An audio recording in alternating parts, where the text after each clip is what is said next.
Hey, Keith McCrone here from the Ultimate Track Day Experience, coming to you with another weekly video. It's all about braking 101, and the reason why I'm covering that is because this is why I'm standing here a little bit in a mess. I just got back from a track day, and all the conversation was on braking. And in fact, all the surveys that I got back from Mid-Ohio, the majority of them talked about braking. So I'm going to be covering a little bit about braking here, and if you have any emails that you want to send in, info@utde.racing. So that's how to send a question, and if you have a question as well. Now, I'm going to teach you very, very basic. I mean, there's some advanced skills that we used to use when I was in the pro racing, but I want to kind of keep it very simple because I think simple is actually what wins the race at the end of the day. So there's three types of braking. There's going to be threshold, trail braking, and left foot. Now, left foot, if you're doing heel toe, is very, very difficult, but you can do some left foot braking on high-speed corners where you're not downshifting.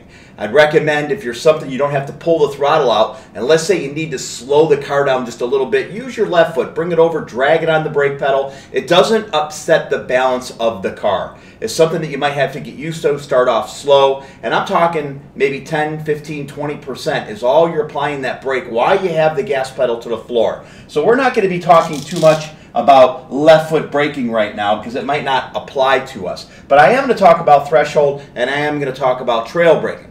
So let me I drew this diagram here real quick to kind of explain this. Your threshold is done at first initial brake application.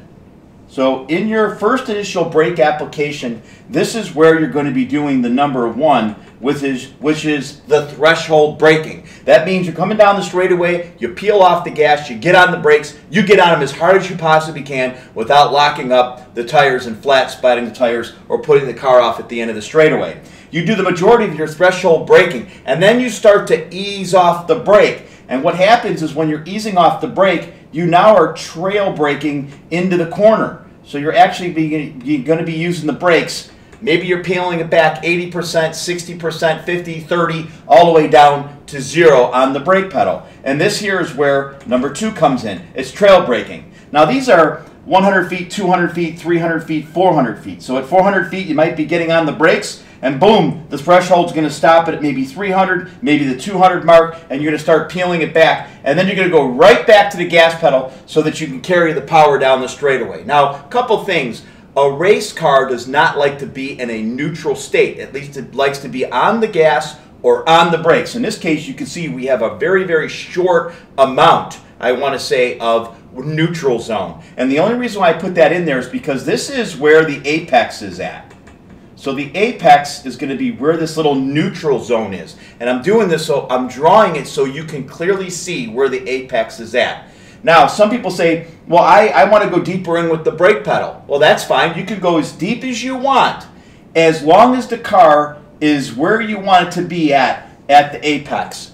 If for some reason you're the king of late breakers, right? You know, you go in too late, and let's say you're a half a car width off the apex. Well, you can't get the apex because you're carrying too much speed. You got to move your braking point a little bit, let's say, sooner. You got on the brakes a little bit sooner so you have time to slow this car down to get onto the brakes here. Now, what happens if you get on the accelerator right here? Well, you might say there's only a little bit of distance right here, right? That I'm not on the gas pedal. Well, I'll tell you, this little bit of a difference right here makes a huge difference when you start to get down here at the end of the straightaway. This can make a difference of anywhere between, I've seen 3 to 6 miles an hour difference because you're getting on the accelerator pedal later because you're getting on the brakes later. So get on the brakes a little bit sooner, get to that apex, carry that speed at the end of the straightaway. I hope this helped you out and look forward to talking to you next week on the next video.